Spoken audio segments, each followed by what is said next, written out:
ستارے، آسمان، زمین، کائنات کی دیگر اشیاء کو ہم دیکھیں، خود قرآن میں اللہ تعالیٰ فرماتا ہے هل أتى على الإنسان حين من الدهر لم يكن شيئا مذكورا، پارہ نمبر 29 سورہ دہر کی پہلی آیت شریفہ ہے۔ اللہ نے فرمایا انسان ایک زمانے تک کائنات میں معلوم ہی نہیں تھا۔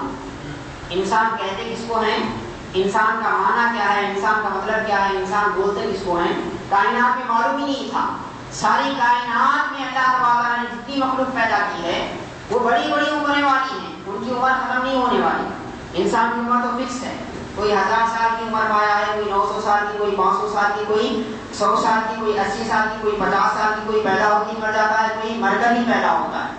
یہ انسان کی عمر ہے، لیکن کائنات کے دیگر اشیاء کی اللہ نے لمبی لمبی عمر رکھی، اور ساتھ میں وہ ساری اشیاء کیا کر رہی ہیں آپ کو معلوم ہے۔ اللہ تعالیٰ خود قرآن میں فرماتا ہے یسبح للہ ما فی السماوات و ما فی الارض، زمین و آسمان کی ہر شے، خواہ وہ سورج ہو، خواہ وہ چاند ہو، خواہ وہ بہتے آبشار ہوں، خواہ وہ دریا کی لہریں ہوں، یا چلتی ہوئی فضائیں ہوں، یا پرندے ہوں، یا چرندے ہوں، جانور ہوں، ہر کوئی، خواہ وہ سمندر کا رہنے والا ہو، خواہ وہ زمین کا رہنے والا ہو، جب اسے اللہ نے پیدا کیا ہے، جب تک اسے رہنا ہے، اس وقت تک ہر آن وہ رب کی پاکی بیان کر رہا ہے، رب کی عبادت کر رہا ہے، خدا کی کبریائی بیان کر رہا ہے، خدا کی عظمت و شان بیان کر رہا ہے۔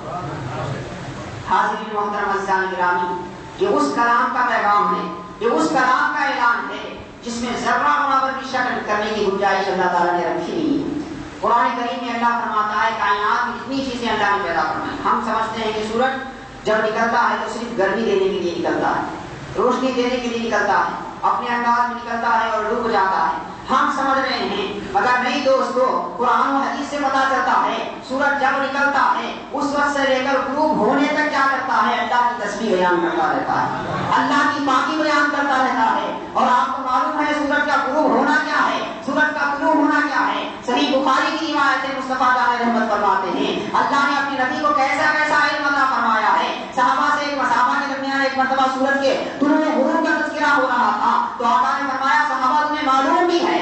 تمہیں معلوم بھی ہے سورج غروب ہوتا ہے تو کیا کرتا ہے، کہاں جاتا ہے، لوگوں کی نظروں سے جو غائب ہو جاتا ہے کہاں جاتا ہے، اور طلوع کیسے ہوتا ہے تمہیں معلوم بھی ہے۔ صحابہ نے عرض کیا اللہ اس کے رسول بہتر جانتے ہیں، تو آقا فرماتے ہیں تمہیں معلوم ہے سورج غروب ہو کر اللہ کے عرش کے پاس جاتا ہے اور سجدہ کرتا ہے، اللہ اس کے سجدے کو قبول کر کے اجازت دیتا ہے، تو پھر دوسری صبح کے لیے نکلتا ہے، دوسری صبح کے لیے نکلتا ہے۔ یہی نظام اللہ نے چاند کا بنایا ہے، یہی نظام اللہ نے ستاروں کا بنایا ہے، کائنات کی ہر شے خدا کی عبادت کر رہی ہے۔ مگر حاضرین محترم عزیزان گرامی، اللہ تبارک و تعالیٰ سارے لوگوں کی عبادت سے بے نیاز ہے، اسے نہ سورج کی عبادت کی ضرورت ہے، نہ چاند کی عبادت کی ضرورت ہے، نہ بہتے آبشار کی عبادت کی ضرورت ہے، نہ سمندر کے لہروں کی عبادت کی ضرورت ہے، نہ کائنات کے ذرے ذرے کی عبادت کی ضرورت ہے، اسے تو کچھ بھی ضرورت نہیں ہے۔ اللہ غنی عن العالمین، اس نے فرمایا ساری عالم سے میں بے نیاز ہوں، مجھے عبادت کی ضرورت نہیں ہے، کائنات کی ہر شے کو عبادت کی ضرورت ہے، کائنات کی ہر شے کو عبادت کی ضرورت ہے۔ پھر اللہ فرماتا ہے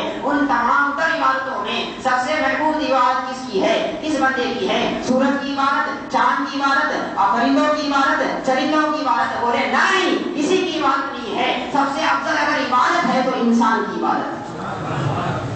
حاضرین محترم عزیزان گرامی، غور تو فرمائیے، عمریں اللہ نے دیگر مخلوق کو عطا فرمائی، وہ دن رات خدا کی نافرمانی، سورج کبھی ایک لمحے کے لیے بھی نافرمانی نہیں کرتا، جو ٹائم اس کا نکلنے کا ہے برابر نکلتا ہے، جو ٹائم اس کا ڈوبنے کا ہے برابر ڈوبتا ہے۔ کائنات میں کوئی ایسی طاقت نہیں پیدا ہوئی اس کے نظام کو بدل سکے،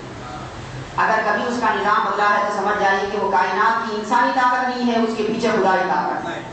اس کے پیچھے خدائی طاقت ہے۔ اسی لیے جب خدائی طاقت کا حکم ہوتا ہے تو سورج اپنے نظام کو بدل دیتا ہے۔ کیسے؟ آپ قرآن پڑھیں گے تو سمجھ میں آئے گا۔ بنی اسرائیل کے چند اللہ والے اپنے ایمان کو بچانے کے لیے، ایک ظالم بادشاہ سے اپنے ایمان کو بچانے کے لیے، جنہیں اصحاب کہف کہا جاتا ہے، ایک غار میں آرام کر رہے ہیں، سورج نکلتا ہے، سورج نکلتے ہوئے اس کا ایک نظام ہے، قرآن کہتا ہے والشمس تجری لمستقر لہا، سورہ یاسین کی آیت شریفہ ہے، اللہ نے فرمایا سورج کے لیے اللہ نے ایک راستہ بنا دیا ہے، وہ اپنے راستے پر چلتا ہے، کسی کے لیے بھی اپنا راستہ نہیں بدلتا۔ مگر وہی قرآن کہتا ہے جب اصحاب کہف غار میں سو رہے تھے تو معاملہ یہ تھا، سورج اگر اپنے راستے پر چلتا تو سورج کی روشنی سے ان کی نیند میں خلل واقع ہوتا، اسی لیے اللہ کے نظام، اللہ نے سورج کا جو نظام بنایا ہے اس کے مطابق وہ چلتا تو تھا۔ جب اولیاء کے غار کے پاس آتا تو قرآن کہتا ہے کبھی جب وہ نکلتا مشرق کی طرف ڈھل کر جاتا، جھک کر جاتا، اور جب وہ طلوع کی طرف آ رہا ہوتا تو مغرب کی جانب ڈھل کر آتا، تاکہ اللہ والوں کو اس کی کرنوں کی وجہ سے، اس کی روشنی کی وجہ سے تکلیف نہ پہنچے۔ تو سورج اپنا نظام